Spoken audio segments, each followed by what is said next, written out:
नमस्ते दोस्तों, मैं हूं आपका दोस्त भगवती प्रसाद पुरोहित एडवोकेट। और आज की वीडियो में हम समझने वाले हैं कि अगर कोई जमीन शामिल है, अर्थात कोई जमीन का खेत जो है वह शामिल है और उसमें कई नाम है और उसमें जो नाम जिन कृषकों के नाम है, जिन किसानों के नाम है, वे किसान ये चाहते हैं कि उनकी जमीन अलग अलग हो जाए। ठीक है, अर्थात उनके नाम से अलग अलग खसरा बीवन और भू अधिकार पुस्तिका बन जाए। तो इसके लिए वे किस प्रकार से कार्रवाई कर सकते हैं, तो उसको आज के वीडियो में हम समझने वाले हैं। तो उसको हम ऐसे समझेंगे कि अगर सहमति का बंटवारा है तो उसको कैसे करवाया जा सकता है, उसकी कानूनी प्रक्रिया क्या है। तो आपने चैनल को सब्सक्राइब नहीं किया तो चैनल को सब्सक्राइब कर लीजिए, बेल आइकन को प्रेस कर दीजिए और इस वीडियो को फटाफट लाइक कर दीजिए, क्योंकि इस चैनल के माध्यम से आपको मिलती है सरल और आसान भाषा में कानून की नई नई जानकारी। तो आइए वीडियो को शुरू कर लेते हैं। देखिए दोस्तों, ये जो प्रक्रिया है यह बहुत सरल प्रक्रिया है, लेकिन कई लोग जो है इसमें उलझते रहते हैं और कई लोग जो है काफ़ी अपना जो है धन खर्च कर देते हैं।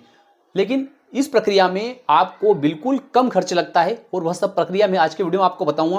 तो उसको हम ऐसे समझेंगे कि जैसे मान लेते हैं कि यह एक खेत है, ये 6 बीघा का है। ठीक है, यह एक खेत है, ये 6 बीघा का खेत है और इसके जो भूमि स्वामी है वे 3 लोग हैं। उदाहरण के रूप में उनका काल्पनिक नाम हम ऐसे समझेंगे कि एक व्यक्ति का नाम रामलाल है, एक का नाम श्यामलाल है, एक का नाम धन्नालाल। तीनों इसके सकृषक है, तीनों भाई भी हो सकते हैं, काका भतीजा भी हो सकते हैं। इसके अलावा और अगर महिलाएं हैं तो वह भाई बहन भी हो सकती है। इस प्रकार से अगर शामिल खाता अगर किसानों के नाम पर है और वे अपनी सहमति से उस खाते को उसके टुकड़े करवाना चाहते हैं, उसको अलग अलग अपने नाम से करवाना चाहते हैं, तो उसके लिए इन लोगों को सामूहिक रूप से अर्थात सभी को मिलकर एक आवेदन पत्र जो है तहसीलदार महोदय या नायब तहसीलदार महोदय के समक्ष पेश करना चाहिए। आवेदन पत्र जो पेश किया जाएगा उसके साथ में कौन कौन से दस्तावेज लगाने चाहिए और जरूरी दस्तावेज है उनके बारे में आपको बता देता हूं। तो देखिए, उस आवेदन पत्र के साथ में ये जो जमीन है या इसके अलावा और भी जमीन है इन लोगों के पास में और उस पूरे खाते का ये विभाजन करवाना चाहते हैं,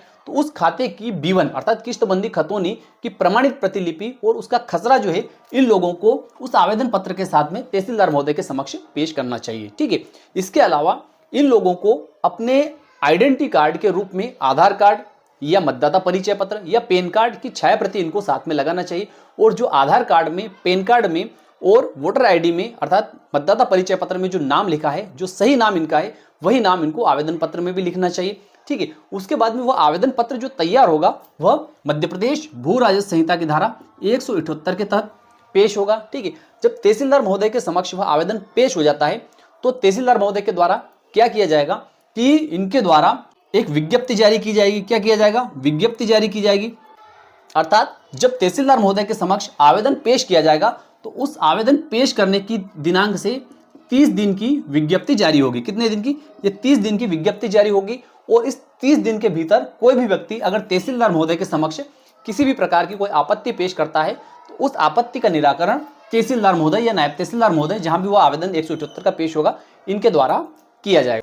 अगर तहसीलदार महोदय या नायब तहसीलदार महोदय को ऐसा प्रतीत होता है कि इस जमीन के संबंध में किसी प्रकार का स्वत्व का प्रश्न है, अर्थात जिस व्यक्ति ने जो आपत्ति पेश की है उसका भी हित इस जमीन में समाहित है, तो ऐसी स्थिति में तहसीलदार महोदय जो है उस प्रकरण को 3 माह के लिए, कितने समय के लिए? 3 माह के लिए स्थगित कर देंगे। 3 माह तक के लिए स्थगित क्यों करेंगे? 3 माह तक के लिए स्थगित इसलिए करेंगे कि जिस व्यक्ति ने इस प्रकरण में आपत्ति लगाई है उस व्यक्ति को अवसर मिल जाए कि वह व्यक्ति जो है 3 माह के अंदर सिविल न्यायालय में, कहां पर?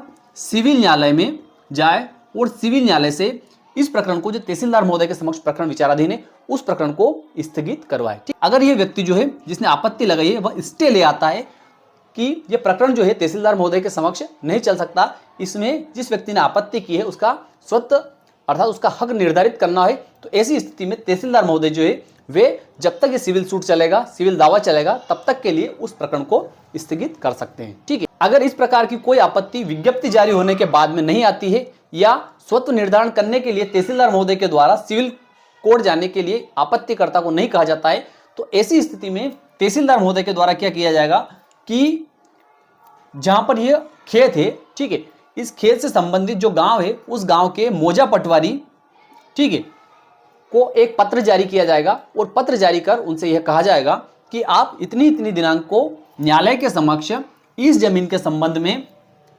बंटवारा फर्द प्रस्तुत करें। ठीक है, बंटवारा फर्द का मतलब होता है कि किस व्यक्ति को कितनी जमीन इस जमीन में से आ रही है, मौके पर आप जाएं। अगर उन लोगों की सहमति बन जाती है तो इस जमीन में से किसी व्यक्ति को 2 बीघा, किसी को 2.5 बीघा, किसी को 1.5 बीघा, इस तरीके से सहमति से बंटवारे में हो सकती है। लेकिन अगर ये लोग जो है ये चाहते हैं कि सभी लोग जो है ये बराबर 2-2 बीघा जमीन लेना चाहते हैं, तो ऐसी स्थिति में पटवारी के द्वारा, जो मोजा पटवारी है उनके द्वारा एक फर्द तैयार की जाएगी और वो फर्द जो है वह तहसीलदार महोदय के समक्ष प्रस्तुत की जाएगी और उसमें लिखा जाएगा कि जैसे ये 6 बीघा खेत है, तो इस 6 बीघा खेत का मान लेते हैं कि इसका सर्वे नंबर जो है वह 100 है, ठीक है।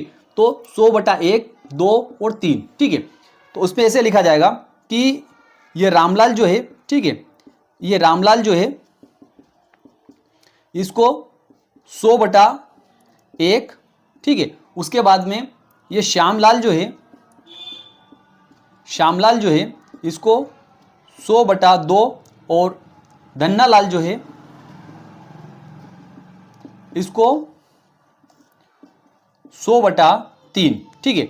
अगर इन लोगों की कम ज्यादा जमीन के संबंध में सहमति बन जाती है तो यह फर्द में कम ज्यादा जमीन लिखी जाएगी, और अगर इन लोगों की फर्द में सहमति यह बनती है कि यह जो है इस जमीन में से बराबर बराबर जमीन लेना चाहते हैं, तो ऐसी स्थिति में 2-2 बीघा जमीन इन सभी लोगों की फर्द में लिख दी जाएगी, ठीक है। इसके बाद में क्या होगा, इसके बाद में वह फर्द जो है वह तहसीलदार महोदय के समक्ष पेश की जाएगी, जहां पर वो प्रकरण चल रहा है वहां पर पेश की जाएगी। उसके बाद में तहसीलदार महोदय जो है वे क्या करेंगे कि इन सभी लोगों को उस फर्द पर सहमति के लिए बुलाएंगे। अगर ये लोग जो है ये उपस्थित होकर उस फर्द पर सहमति दे देते हैं कि हाँ इस फर्द में जो लिखा है वह सही है, तो ऐसी स्थिति में तहसीलदार महोदय के द्वारा उस फर्द को स्वीकृत कर दिया जाएगा। अगर इनके द्वारा सहमति नहीं दी जाती है तो ऐसी स्थिति में इनके द्वारा आपत्ति की जाएगी। उस आपत्ति पर से फिर से मोजा पटवारी से इस जमीन की फर्द मंगवाई जाएगी मौके अनुसार, और उस फर्द के अनुसार जब वापस से फर्द आ जाएगी और वह इन लोगों के द्वारा स्वीकार कर ली जाएगी, तो उस फर्द के अनुसार जो है तहसीलदार महोदय के द्वारा आदेश पारित कर दिया जाएगा। क्या किया जाएगा, आदेश पारित कर दिया जाएगा। और उस आदेश पारित होने के बाद में उस आदेश का एक अमल आदेश जो है मोजा पटवारी को जारी किया जाएगा कि जो आदेश हमने पारित किया है इस आदेश के अनुरूप आप इस जमीन को सरकारी कागज में इन सभी लोगों के नाम पर अलग अलग कर दें, अर्थात इनका खसरा विवरण जो है उसमें अलग अलग आप दर्ज कर दें। तो देखिए दोस्तों, इस बंटवारे की जो प्रक्रिया रहती है, जो सहमति की प्रक्रिया रहती है, उसमें आपको खर्च क्या लगेगा उसको मैं आपको भी बता देता हूं। तो देखिए इसका जो खर्च लगता है वो बहुत मिनिमम खर्च लगता है, अर्थात जो आपको खसरा विवरण इसकी निकालनी है उसका शुल्क जो लगेगा वो आपको लगेगा।